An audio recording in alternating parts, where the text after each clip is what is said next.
A'udzubillahi minasyaitonirrajim. Bismillahirrahmanirrahim. Robbi a'udzubika min hamazati sayatin wa a'udzubika robbi ayahdurun. Robbi shrahli sodri wa yassirli amri wahlul 'uqdatam min lisani yafqahu qauli. Assalamualaikum warahmatullahi wabarakatuh.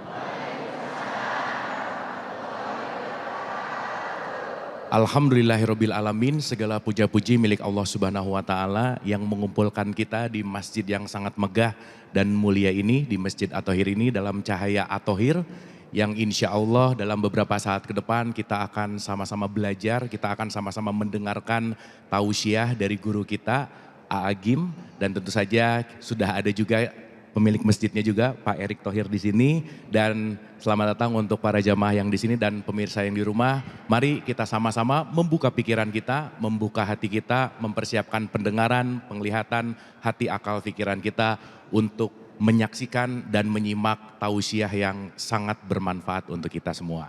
Dan kita sudah bersama A'agim. Apa kabar A'agim? Alhamdulillah. Alhamdulillah baik. Pak Erick apa kabar? Alhamdulillah. Alhamdulillah.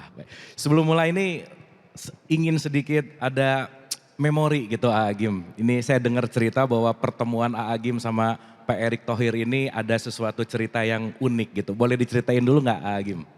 Ya ada cerita dulu silaturahim di Republika, terus datang ini ada pemuda, siapa ini pakai nangis-nangis. Tahun berapa ya? Januari. Bulan Januari tahun 2000. AA kan suka buat acara waktu itu di TV. TV-nya nggak disebutin TV apa. Ya. Kalau nggak salah itu hari Minggu biasanya, malam. Ya, ingat kan AA? Ingat.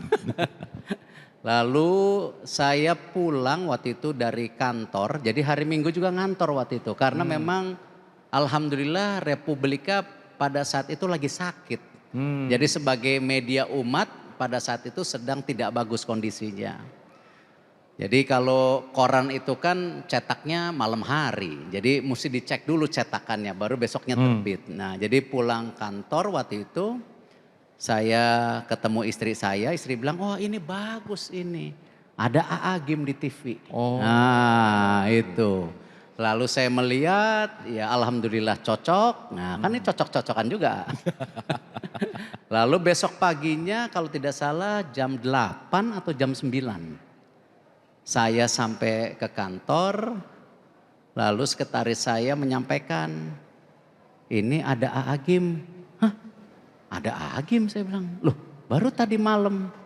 Ya ini namanya apa? Jalan Allah. Wow. Ketika sebuah pertemuan tidak direncanakan, tetapi dipertemukan.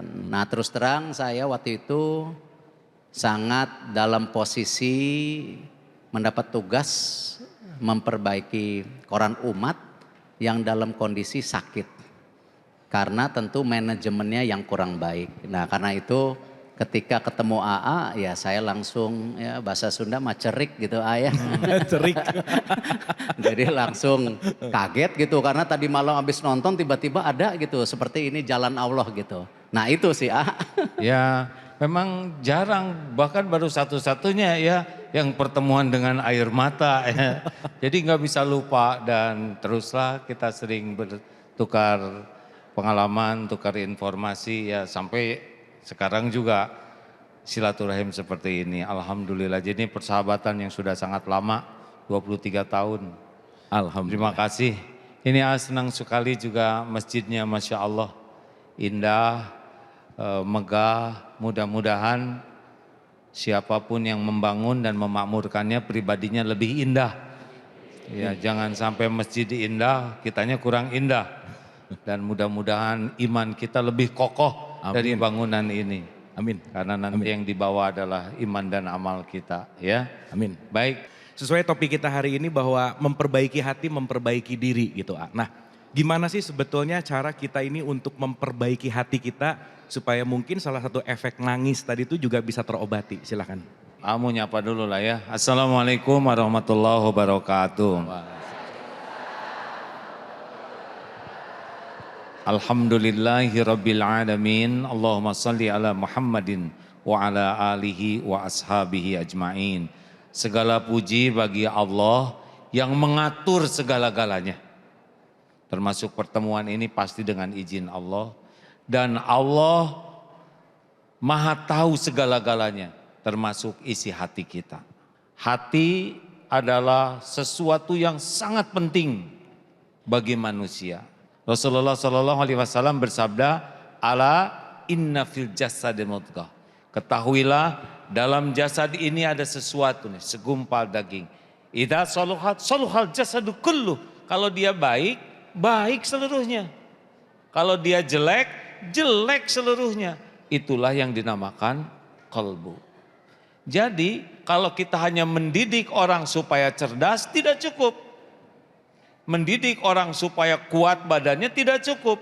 Karena kalau hatinya tidak dididik, kecerdasan dan kekuatan bisa jadi sumber bencana. Sebetulnya kita juga sudah merasakan, kalau hati sedih, semua ikut sedih. Seperti Pak Erik Maluk itu pasti di hatinya ada sesuatu. Maka seluruh tubuhnya merefleksikan keadaan hati. Hati gembira, hati jengkel, hati jatuh cinta, coba bagaimana? Ya, nah begitulah ya. Tapi sedikit orang yang belajar ilmu hati. Padahal bagaimana bisa menata hati kalau tidak tahu apa yang harus ditata. Dan ini yang jadi masalah kita. Kita lebih sibuk menata rumah daripada menata hati. Ibu-ibu sebelum tidur lebih banyak yang membersihkan wajah daripada membersihkan hati. Betul. Ini Pak Eri kan di BUMN menyebut akhlak. Akhlak itu pasti buah dari hati. Dibagi 3, 1 namanya kolbun mayit.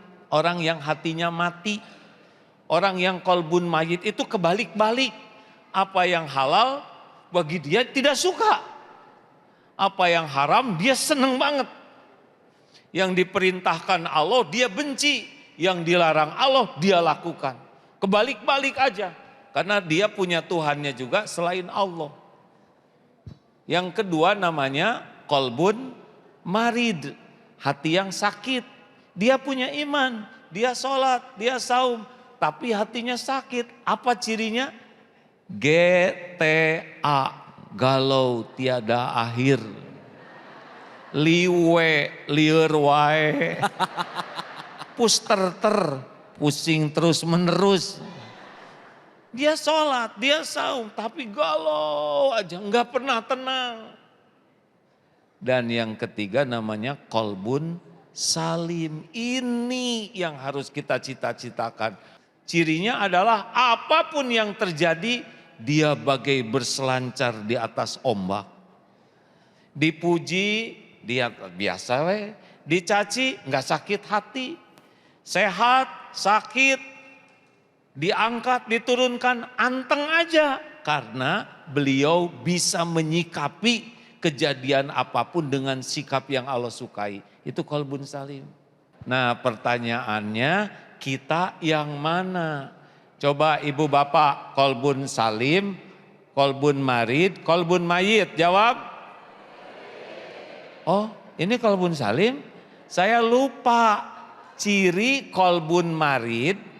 Ciri orang yang hatinya berpenyakit itu tidak ngaku, maaf ya hadirin. Kalau badan sakit ngaku, sakit kepala, sakit encok, sakit lutut. Tapi kalau orang hatinya penyakit enggak ngaku. Bahkan dikasih tahu juga ngambek. Ibu tuh gejalanya sombong. Kata siapa saya sombong? Gitu.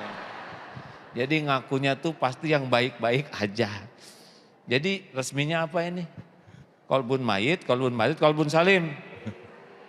Tetap kolbun salim nggak? Oke, kalau masih bertahan, jawab ini sebagai penutup bab ini ya. Acungkan tangan yang tidak punya dosa. Lewat. Acungkan tangan yang dosanya sedikit. Nggak ada yang ngacung? Yang dosanya sedang. Masih lewat dong kolbun salim. Acungkan tangan yang merasa banyak dosa. Oh. Malah gembira lagi, oh jelas ciri kolbun. Kita mah kalau saya pasti kolbun marid ini. Tapi bercita-cita punya kolbun salim. Nah, Alhamdulillah, terima kasih Dan yang paling dipertanyakan itu kenapa hatinya dahulu bukan yang lain gitu. Karena tadi disebutkan bahwa di segumpal darah ini baik satu semuanya baik, yang lain yang satu ini tidak baik, semua jadi ikut nggak baik. Gimana tuh Begini ya, kalau hati seseorang itu baik, maka Allah akan mengaruniakan nyaman. Dan kalau kita nyaman, raut muka, tutur kata, nada, sikap kita bikin orang nyaman. Dan itulah Rasulullah SAW. Jadi kehadiran kita tuh benar-benar membawa rahmat. Tapi kalau kita kena penyakit hati, kita tidak nyaman. Maka lihat wajah orang yang berpenyakit itu enggak nyaman. Walaupun wajah didempul, pakai bulu mata palsu, bulu hidung palsu, ya enggak? Pakai bulu ketiak palsu. Enggak nyaman Pak. Nanti memancar ketidaknyamanan itu dari gaya, dari tutur kata, nada, sikap, keputusan, dan cenderungnya orang juga tidak nyaman bersama orang yang hatinya tidak baik. Makanya nanti kita bahas apa penyakit hati.